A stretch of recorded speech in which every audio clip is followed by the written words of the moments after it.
Hey, this is Shiraz just giving you a heads up that when energy shifts, I yawn and I cough. So you're going to hear that in the video. And just giving you the heads up, I'm not sick. I'm not tired. That's just how it goes. So here we go. Enjoy. My husband and I are looking to move forward with our business. Uh, and I guess there's some fear uh, surrounding that.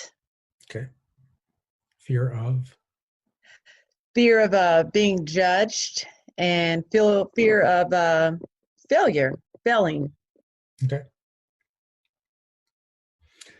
So the thing is, both are going to happen.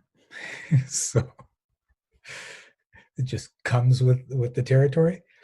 So if you avoid them, you're going to avoid everything that results as of the getting through the failure and getting through the judgment and all the success and all the benefits and rewards that come with it.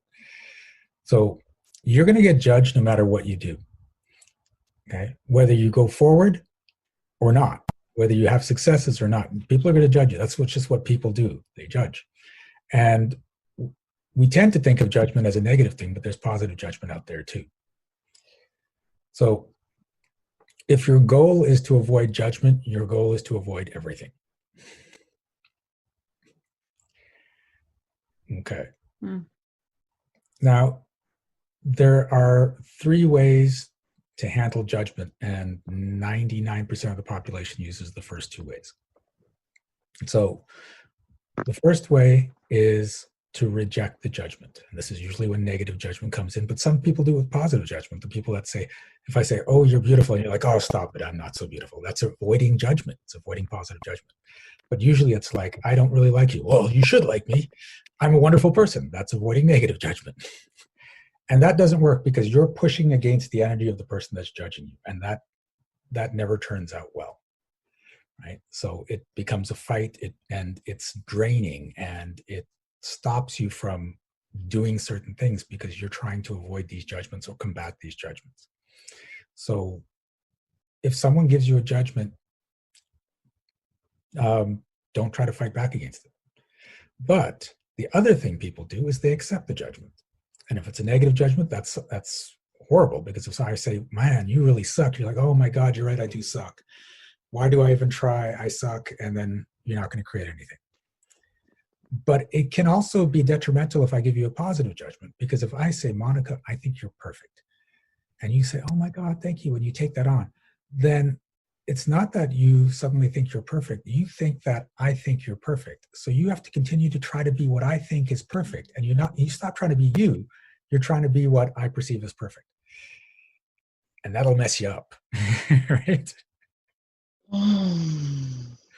Okay. So that's why you don't want to accept the judgments from other people either.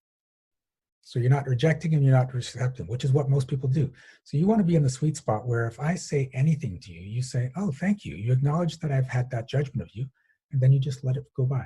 Even if it's a wonderful thing. I think you're so beautiful, Monica. You're just like, oh, thank you, Shiraz. But then you still function as you, not as someone that needs to be beautiful or be seen as beautiful or be accepted as beautiful. You're just going to be you. Wow. Okay. And if I say something like, Monica, you're a bitch, you're just like, oh, thank you, Shiraz. And I'll be like, wait, did you just thank me? But you just let it go by. And it's all good.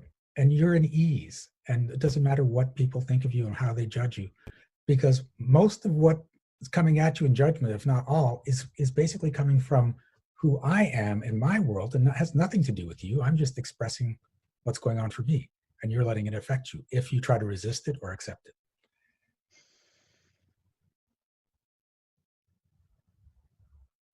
Okay. Powerful. Thank you. So are you willing to destroy the belief that you need to avoid the judgment of other people? Yes, I am.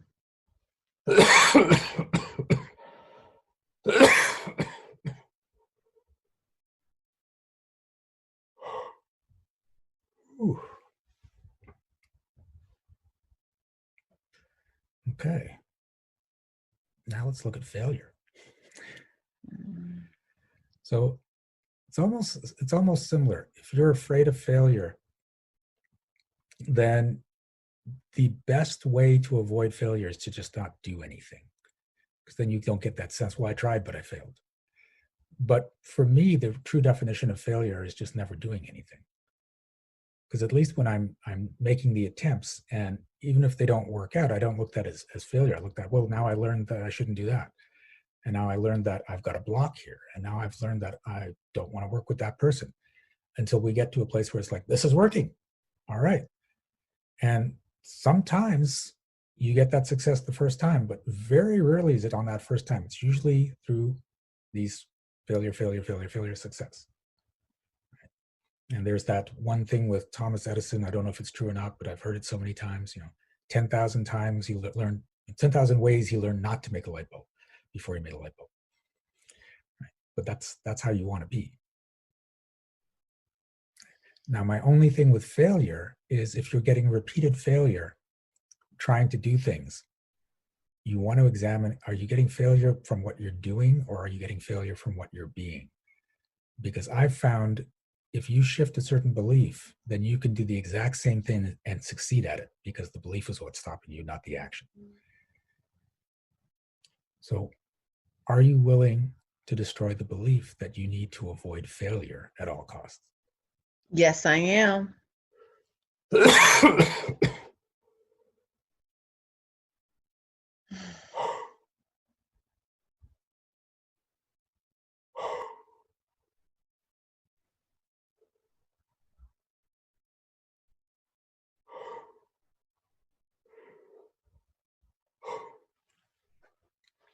Now, keep in mind, you're working with your husband.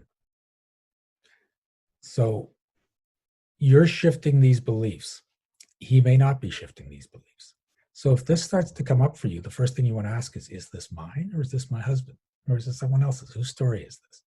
And if it's your husband's, step out of it.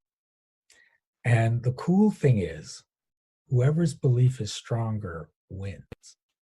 So if you're set in that, we're going to do this, it's going to be awesome, and there's nothing going to stop us, he'll buy your story instead of you buying his story. And you'll see him shift as you shift.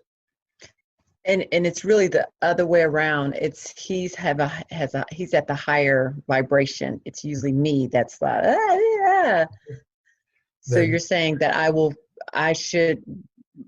my energy will rise up to his belief, his thought pattern. Basically, I'm probably not saying that, but I'll rise up to where he is. or further. Yes. Oh, wow, you didn't like that. Are you allowed to have a higher vibration than him? Yes. Yeah, it's not coming up true. I am allowed. I just don't. I haven't allowed myself to get to where his beliefs are in regards to where he sees our business can go. Okay. What's wrong with getting that high? It's a new way of thinking for me, a new way of being. Okay. So do you have to make sure you're slightly lower than your husband? No, I just think that because he's here in his belief system, I feel like sometimes my beliefs isn't that strong. Yeah, but see, that's your story now, right? So you're sitting there going, well, he's here and I'm here, and that's your story. And because that's your story, you're going to lock yourself into that position. You're not going to let yourself come up to him, because that doesn't match your story. So are you willing to step out of the story that your husband's always at a higher frequency than you? Yes, I am.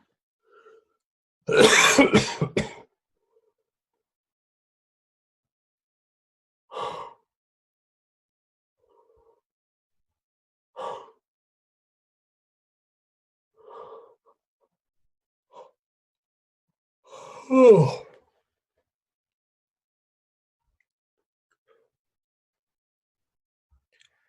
Okay. How's that feel? Better or worse? Same or different? Feels better. Okay. Good. You can practice being a different way now. Absolutely. Okay. I'll be purchasing the book as well. Thank you. You're welcome. Thank you. Hey, this is Shiraz, and if you made it this far, please click like, and if you haven't already, subscribe to this channel. And if you would like shifts like the person in the video, subscribe to our monthly magic program. The link is in the description. You will get monthly coaching as well as emails going out to help boost your vibration, your wealth, your success, and as well as a lot of other perks. And remember, be well, be aware, and be magical.